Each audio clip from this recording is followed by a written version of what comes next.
the jackass. What is going on, everybody? Welcome to Strikeout Beer, quick beer reviews with your pals Alan and Rapid Dave. I'm Alan. Rapid Dave, how you doing? You know what? This is a little extension of the Martin House Mondays with your boys, even though you watch us on like a Tuesday, Wednesday, Thursday. I don't know, whenever we post it. Tuesday, baby. We're drinking two different beers from Martin House. I'm drinking Delilah Into the Darkness.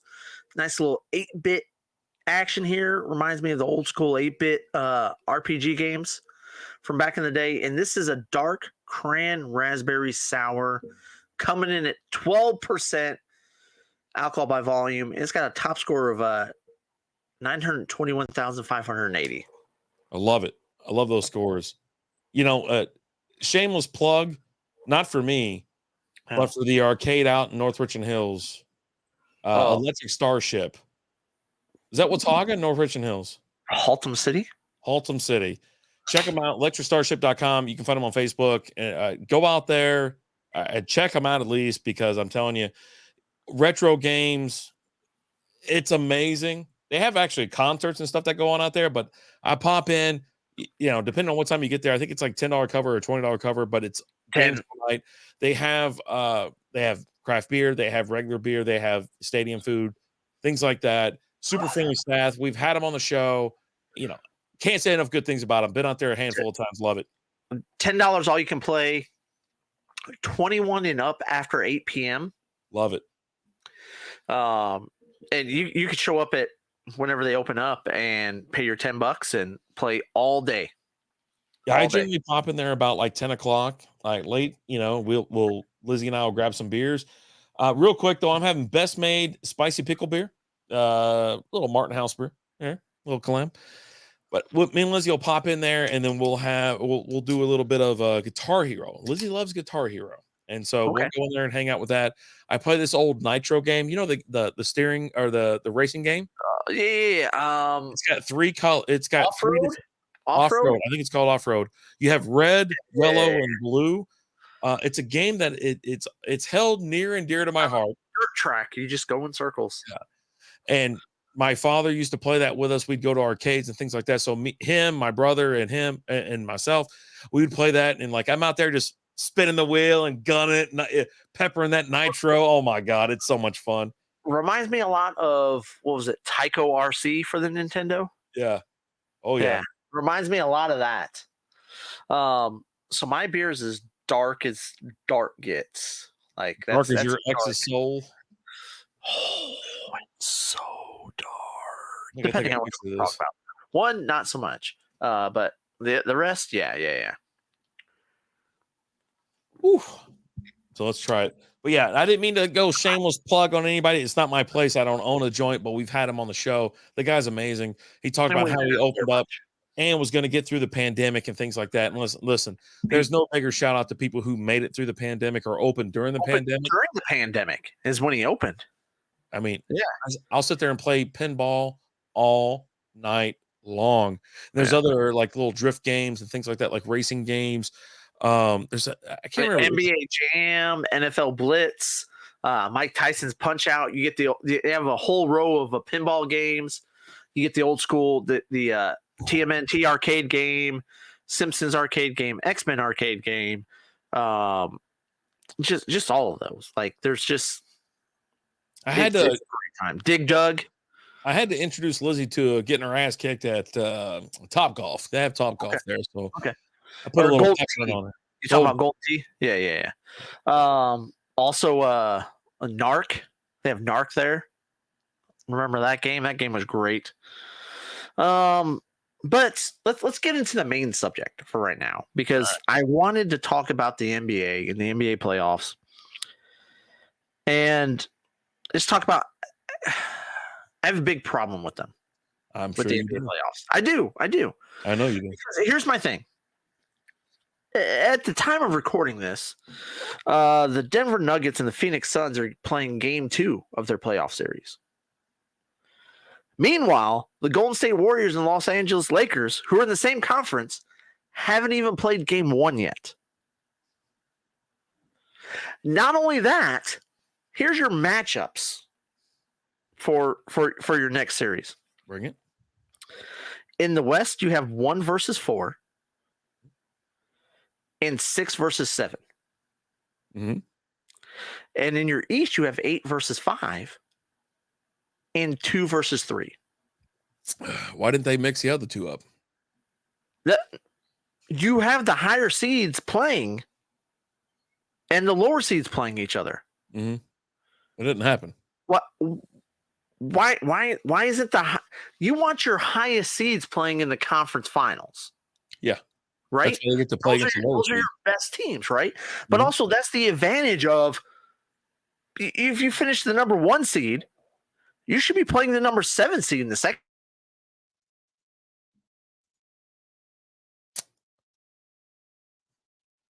Oh, buddy.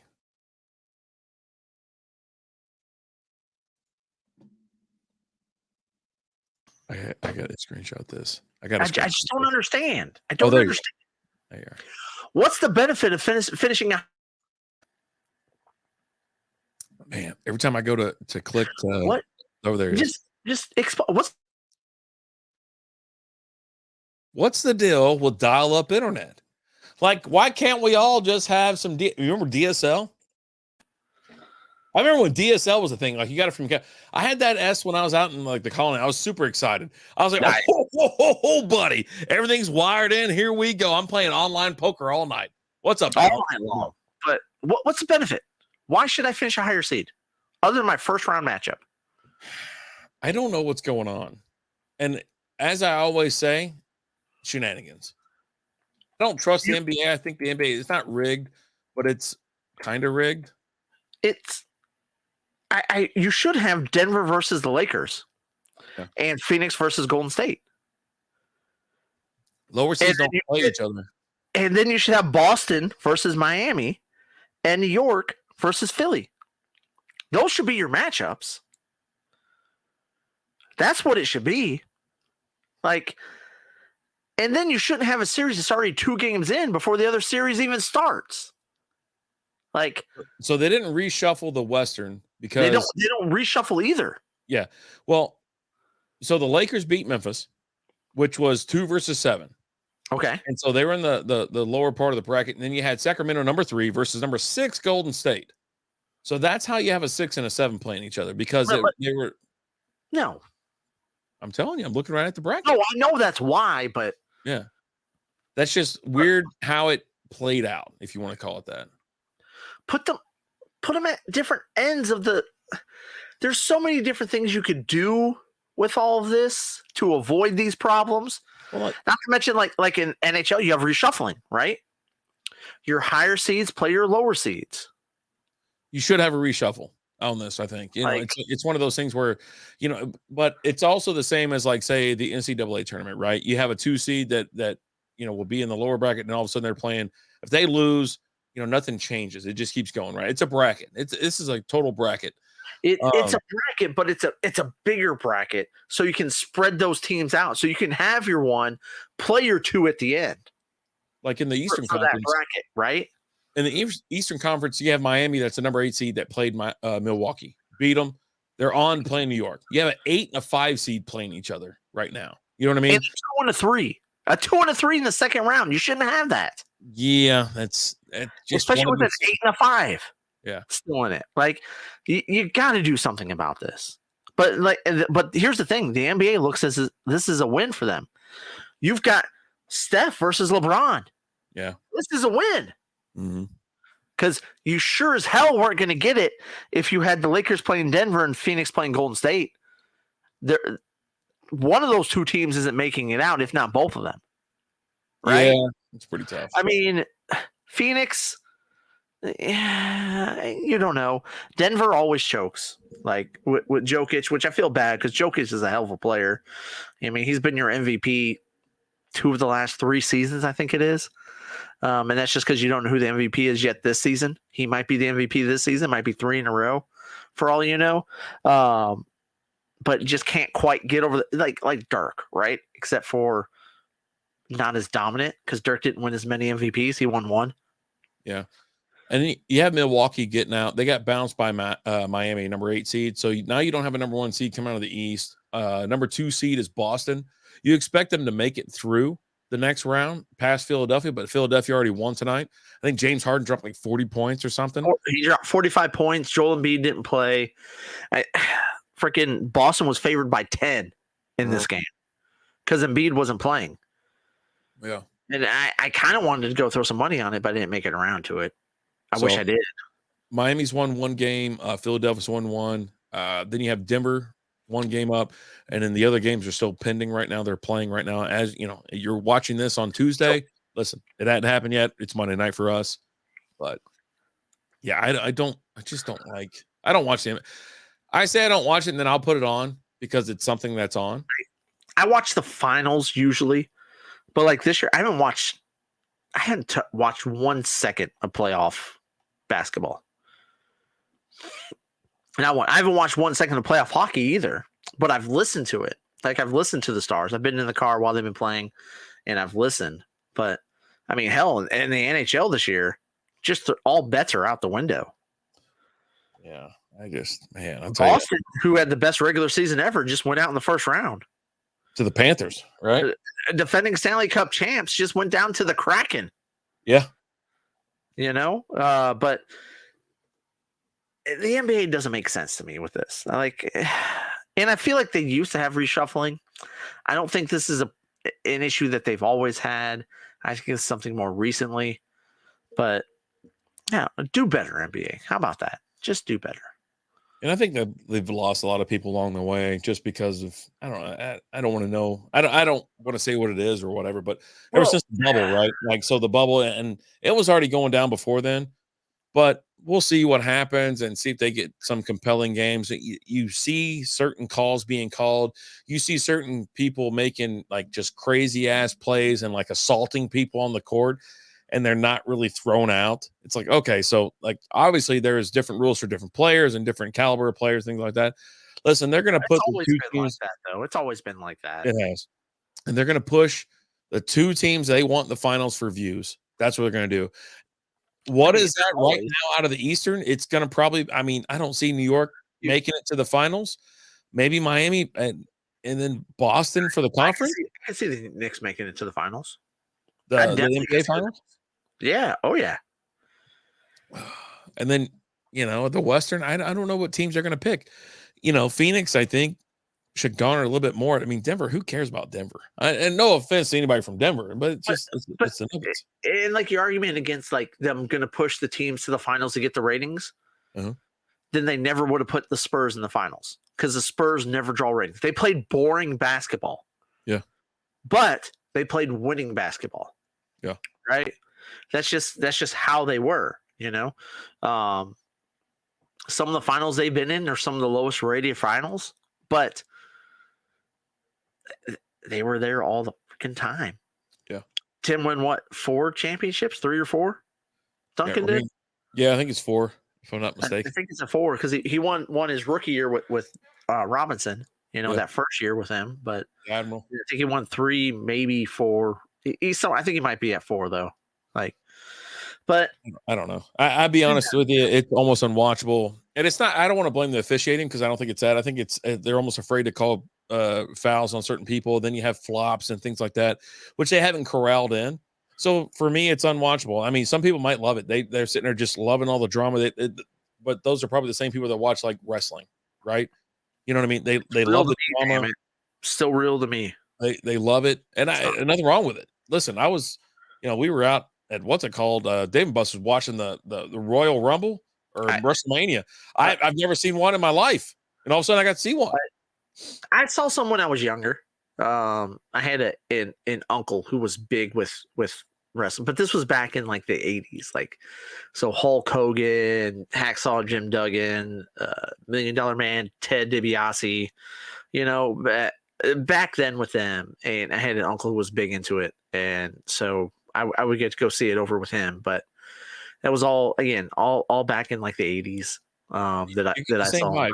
You get the same vibes from this with the NBA. It's all, it seems to be scripted, and that's what they claim for the NBA or the NFL as well. It's like it's scripted. It's like it can't be. There's no way you get 22 people on the field and it's scripted. I don't think so. Not with the egos, the attitudes, and everything else in between, and the phenomenal players.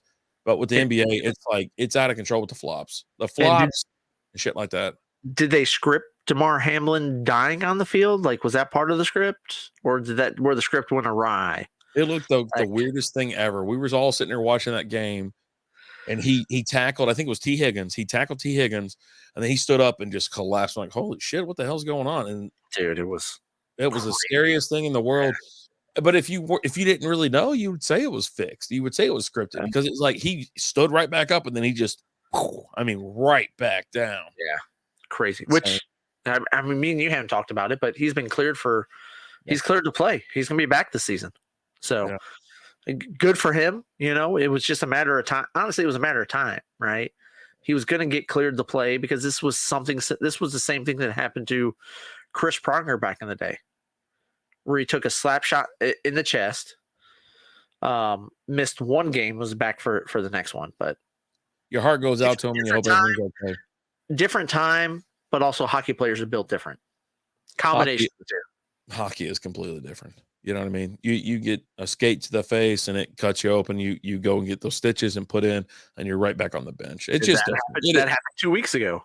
Mm-hmm. Homeboy took 75 stitches, missed like 10 minutes, and it was right back out there. Hockey players are different, man. You don't.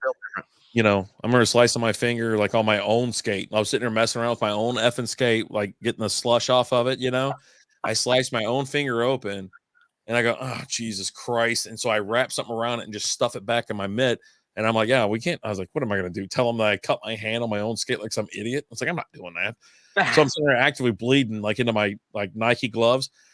And I'm like, dude, I ain't about to tell anybody that I'm sitting there just gushing blood out of my finger. Like, nobody's going to know.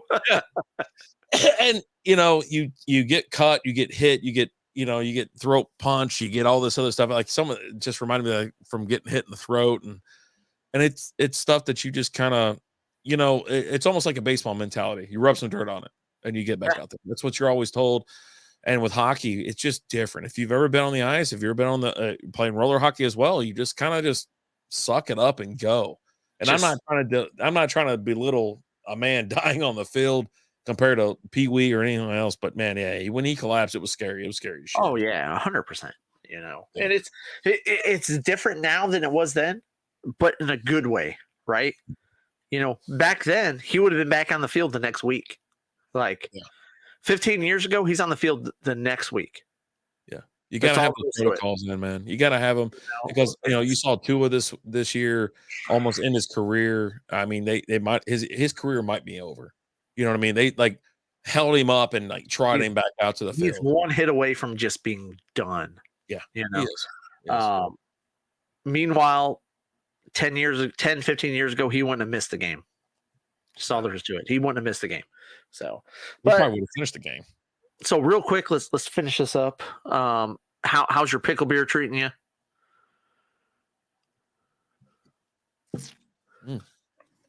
Not bad. So this is a best made spicy pickle beer. 12 fluid ounces, 4.7% alcohol by volume, brewed and canned by Martin House Brewing. There's one thing I love about this beer. It is the spiciness.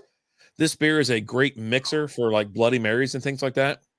It keeps the heat right here in your throat. It really is spicy.